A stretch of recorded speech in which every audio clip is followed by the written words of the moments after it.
Bonjour à toutes et à tous.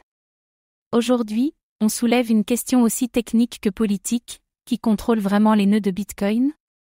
On parle souvent de Bitcoin comme du réseau le plus décentralisé au monde, mais qu'en est-il vraiment de l'infrastructure qui le fait tourner au quotidien? Les nœuds sont les gardiens du protocole. Ce sont eux qui valident les règles, qui diffusent les blocs, qui propagent les transactions.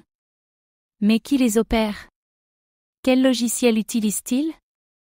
Et peuvent-ils influencer l'avenir de Bitcoin?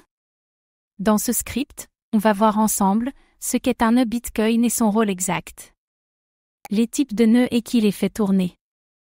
Les statistiques de répartition géographique et logicielle. Et enfin, si la décentralisation de Bitcoin est aussi robuste qu'on le dit. Ceci n'est pas un conseil en investissement. Un nœud Bitcoin est un ordinateur qui fait tourner un logiciel compatible avec le protocole Bitcoin. Il vérifie chaque bloc, chaque transaction, et les relaie au reste du réseau. Il ne mine pas forcément, le nœud n'est pas un mineur. Un full node télécharge et vérifie l'ensemble de la blockchain Bitcoin. Un light node, ou SPV client, ne vérifie que les entêtes de blocs. Seuls les full nodes garantissent une vérification indépendante. Les nœuds appliquent les règles du protocole. Si un bloc ne respecte pas les règles, il le rejette. En cas de fork, ce sont les nœuds qui choisissent quelle version du réseau suivre.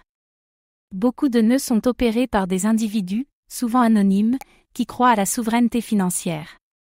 Leur motivation, renforcer le réseau, vérifier eux-mêmes leurs transactions, contribuer à la résilience. Une armée de l'ombre, souvent invisible. Exchange, wallet, services de paiement, custodian, tous font tourner leurs propres nœuds.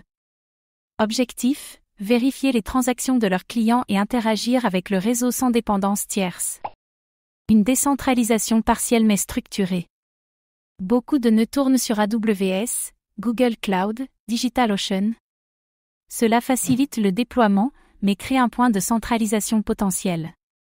Si ces services censurent ou plantent, des centaines de nœuds tombent. La majorité des nœuds publics sont situés en Amérique du Nord et en Europe. Mais des nœuds existent aussi en Asie, Amérique latine, Afrique, même si moins nombreux. Une répartition inégale, mais mondiale.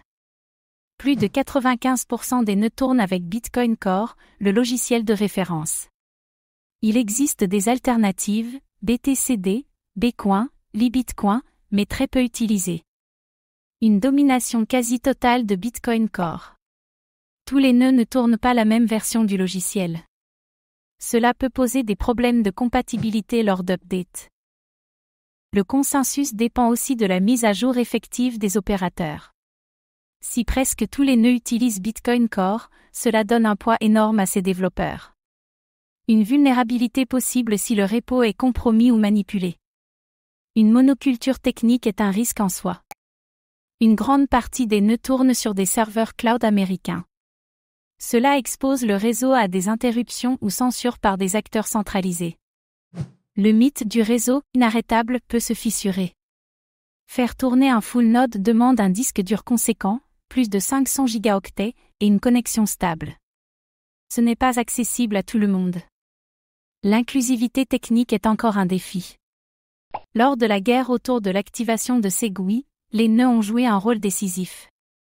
Beaucoup de nœuds ont signalé leur soutien à Segwit contre les grandes entreprises qui voulaient un autre chemin, UASF, User Activated Soft Fork. La victoire des nœuds. Les mineurs produisent les blocs, mais les nœuds peuvent les rejeter. Un bloc invalide, même miné, est ignoré par les nœuds. Le pouvoir ultime réside dans l'acceptation par les nœuds. Chaque update nécessite un consensus entre développeurs, mineurs, opérateurs de nœuds. Si les nœuds refusent d'adopter une mise à jour, elle échoue. Les nœuds sont la garde-fou ultime de Bitcoin. Les nœuds ne votent pas. Ils ne se réunissent pas. Ils ne font pas de conférences.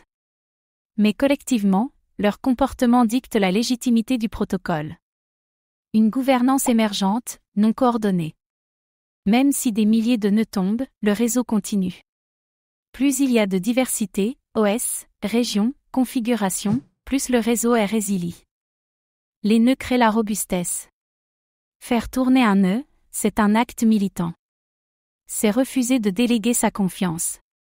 C'est vérifier plutôt que croire. La décentralisation commence chez soi. Merci d'avoir suivi ce décryptage. Si tu veux d'autres analyses sans filtre sur les vraies forces invisibles du Web 3, abonne-toi pour la suite. On se retrouve très vite pour un prochain Deep Dive.